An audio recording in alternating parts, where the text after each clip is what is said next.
Emotional intelligence is the capability to recognize your own emotions and those of others, and letting this knowledge guide your thinking and behavior. Joining us now to talk about this very crucial aspect of being and how to bring it to our workplace for optimal output and, of course, increasing one's odds for success on the job and life in general is Fidel. Ugo is a life coach and CEO of Tamar Rescue Foundation, a non-governmental organization that reaches out to young girls, teaching them how to avoid sexual abuse and rape. Thank you so much for joining us this morning, pleasure. ma'am. So, different things. We've heard of financial intelligence, we've heard of military intelligence and different things. Yeah. But lots of people haven't heard about emotional intelligence. And for those who have even heard of it, they don't know what it means. Yeah. So can we just have like a, I don't want to use the word working definition, but something that helps us understand what emotional intelligence really is? Okay. You just gave the brief definition of emotional intelligence. Like you said, it's a new, relatively new concept in this part of the world. Yes. But emotional intelligence is not new. The layman's explanation that is simple enough for anybody to understand is that emotional intelligence is the ability to train your own emotion to be intelligent enough to know what to do, what to say when issues come up, when things happen, at the right time, at the right place, and to the right person. Okay.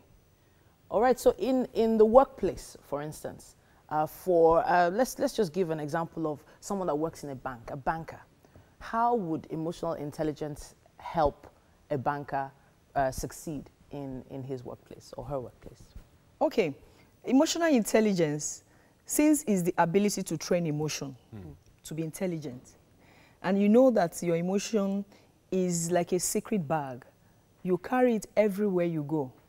And we have a quote that we use in our training. It says, the king makes the kingdom. Okay. Who you are is what you recreate.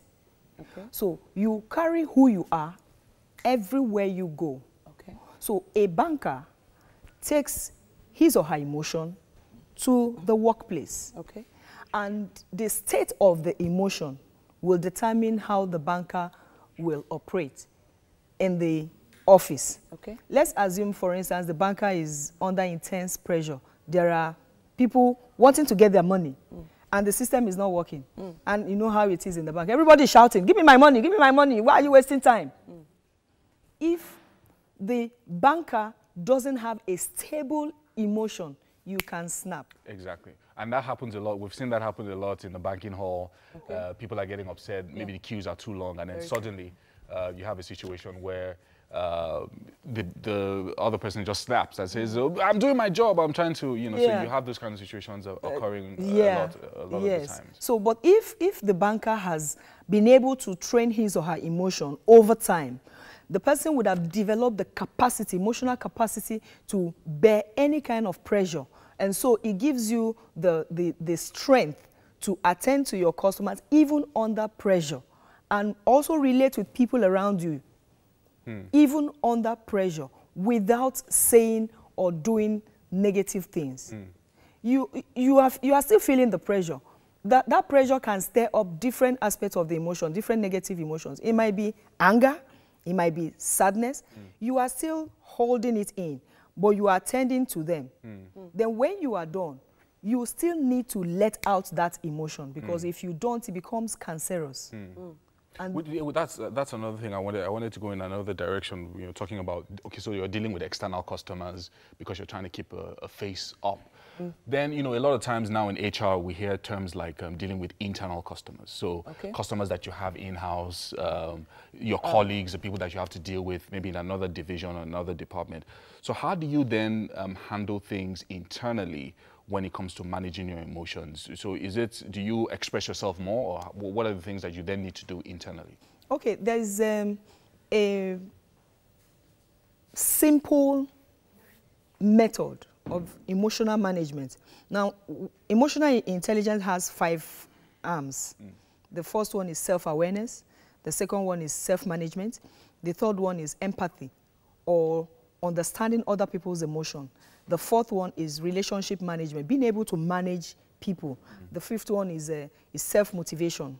Now, when it comes to self-management or emotional management is part of self-management because there are every other aspects of you that need to be managed. But at least the central point is the managing emotion.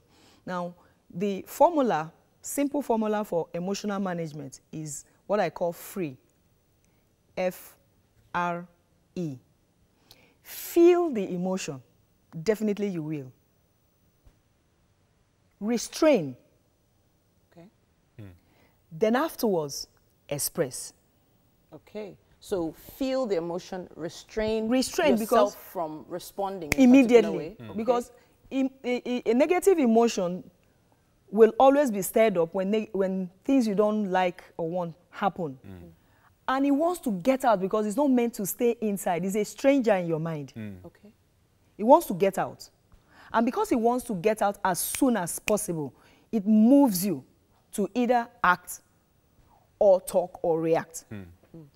But emotional intelligence is the training to restrain yourself from having anger-induced action, waiting for the appropriate time and place. To then express. Before you express, because you have to express it. Okay. Negative emotion, any kind of emotion shouldn't be kept in. It's meant to be expressed. Okay, so what would be the proper way to eventually express those emotions? Okay, like he asked, to connect it. Now you have attended to customers. You have borne the weight of the pressure so that you keep the organization running. The negative emotion is within and it's still working in you. It's still moving your movements and your facial expression and everything. If you do not express it, it now affects the way you relate with people around you, your colleagues, even at home. Exactly. Even the driver, every human being around you, it will affect it. So how do you now express it? What we, in our training, we tell people, okay, I said expressing at the right time, at the right place, to the proper person. Okay, a customer comes in and insults you or shouts at you. You're not going to shout back. What is it? What is it? You're making me upset right now. You can't do that. So when the customer has gone, you have to, your colleague, this customer, you see the way the person just shouting at me. And if you have expressed it. But not to the customer. But not to, because it's not the right person. Right, right. Okay. Your boss insults you or talks to you the way you don't want. You can't go to your boss and say, Oga, if you try this in next time, I will deal with you. You will lose your job. He's not the right person. But you have to express it. But you have colleagues that you can talk to. You have... Could maybe a spouse, for instance. Or a spouse. Right. Or a friend. Or your children. I talk to my children when I go out and come back. My husband is not around. I say, oh, today was something else. They will talk their rubbish, but I've pushed it out. If there is no human being around, talk to yourself. It's called self-communication. Okay. Why would this person talk to me like this? But in Nigeria, when you do self-communication, people would think that... that you are mad. But you're helping yourself. I do self-communication. Right. It helps you. It helps you push out that negative emotion. the pressure in your mind. You have to talk to someone, okay? You talk to yourself, you say, oh, I'm not okay. Oh, well, I'm a Christian, I'm a pastor, so I pray it out. Okay. I was actually going to go there. Yeah. You pray know, it talking out. to God about it. Yes, you talk to God about it. You talk to God, and you know the way we think we are too religious in everything. You talk to God like you are talking to a human being. This man just insulted me. I feel so angry. I feel like smashing his head on the wall. God, but I know I can't do that. Please take away this anger or whatever negative emotion you are feeling. Just take it away. Wow. Or you can sing it out.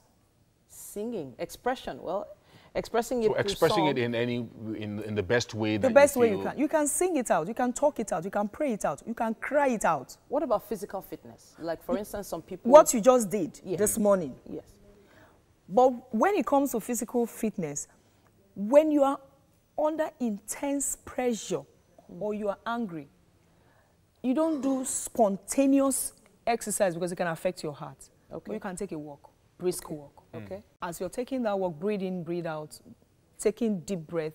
You take deep Yeah. You count 1, 2, 3, you let out. You count again, you take in, you let out. Deep breath helps. Okay. And another thing that has helped me, because I struggle with anger a lot before I got better, was taking cold water. Oh, wow. Just relaxes Okay. you and, Yeah. and All right. I drink controls water. I drink water. And then I breathe it out. And then I cry it out. All right. So these are, I mean... Or you there's go and punch a pillow. Arrange your wardrobes. Yeah. Just wash your clothes and wash the anger there. Oh, wow. Tear if you have to tear the blouse. But ensure that it comes out. Ensure that it comes out. So now, if those emotions don't come out, what happens? Well, I think, I mean, we'll probably have to take a break now. Okay. We're looking at probably having you come back and, you know, maybe take us to the next level, because it looks like this is a serious kind of training. Yeah, it's a long, and a long lot of our training. viewers are probably watching now and they're already asking questions like, okay, so how do I get this emotional intelligence training and all of that? But I'm not sure today would be the day for us to go into all those details. But thank you so much for joining us this morning. We're really, really I'm glad grateful to be for educating us on emotional intelligence. Really important.